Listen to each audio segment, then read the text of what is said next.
प्रणाम मित्रों। Grace energy yoga centre में आपका स्वागत है। आज से हम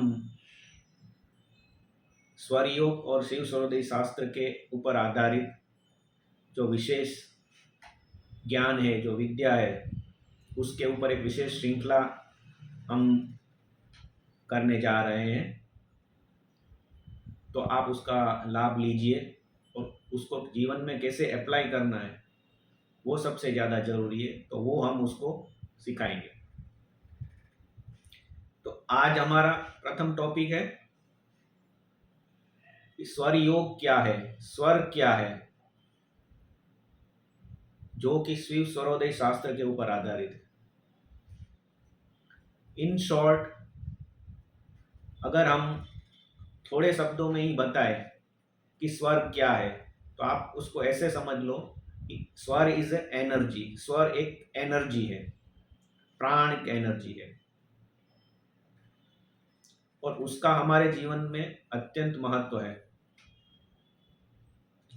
और हमारे शास्त्रों में से एक शास्त्र है शिव सर्वोदय शास्त्र, जो ये जो स्वर है या जो एनर्जी है उसका जो एक विशिष्ट रिदम है, जो हमारा कॉस्मिक एनर्जी के साथ उसका कनेक्शन है, और वो जो कॉस्मिक एनर्जी के साथ हमारा जो स्वर का कनेक्शन है और उसका जो सामंजस्य या उसका जो सेटिंग है वो हम कैसे पता कर सकते हैं, और उसके द्वारा हम हमारे जीवन में कैसे बदलाव ला सकते हैं और उसका कैसे बेहतर जीवन के लिए उपयोग कर सकते हैं, वो सबसे ज़्यादा जरूरी है।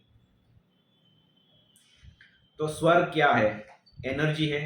एनर्जी एक जनरल वर्ड हो गया, लेकिन अगर आप गौर से समझे, डिटेल में समझे, तो एक फैक्टर है एनवायरमेंटल एयर, यानी जो एनर्जी इन एनवायरमेंट जो हम श्वास के द्वारा अंदर लेते हैं। दूसरा हमारा श्वास है, श्वास के अंदर भी एनर्जी है, और जो श्वासोश्वास के द्वारा जो एनर्जी हमारे एनर्जी सिस्टम में जा रही है, उसके द्वारा जो हमारे शरीर का स्थूल और सूक्ष्म शरीर का जो एनर्जी डायनेमिक्स चलता है, वो भी एक प्राणिक एनर्जी है, वही भी एक टाइप का स्वर ही है।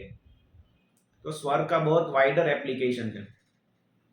तो आप स्वर यानी इन शॉर्ट आप एनर्जी समझिए, और वो एनर्जी को कंट्रोल करने का विज्ञान और एनर्जी के साथ रिदम में रहने का विज्ञान, वही स्वर विज्ञान है। तो आज हम स्वर विज्ञान का पहला प्रैक्टिस करेंगे। क्या है पहला प्रैक्टिस? जस्ट आप रिलैक्स होके बैठिए, सुखासन में बैठिए या शांत चित्त से आप कोई भी आसन में बैठिए, जो भी आपको उसमें रिलैक्स रहो या शरीर स्थिर रहे। फिर अपने श्वास को ऑब्जर्व करो, श्वास को कंट्रोल मत करो, सिर्फ ऑब्जर्व करो, उसको आने दो जाने दो, अपने हिसाब से आने दो जाने दो। ऐसा 2 से 5 मिनट करिए, तो आपको एहसास होगा कि श्वास क्या चीज है और हम सांस के प्रति कितने इग्नोरेंट है। सांस के प्रति हमारा कोई ध्यान ही नहीं जाता है, क्योंकि वो हमको ऐसे ही मिला हुआ है। फिर आगे आगे हम उसमें और भी उसके डीपर आयाम में जाएंगे। तो मित्रों, आप ये स्वर योग के ऊपर ध्यान दीजिए, अपने श्वास के ऊपर ध्यान दीजिए, और अपनी जो बॉडी की एनर्जी है उसके ऊपर ध्यान दीजिए, तो आपको बहुत ही डीप में जाने का अवसर मिलेगा।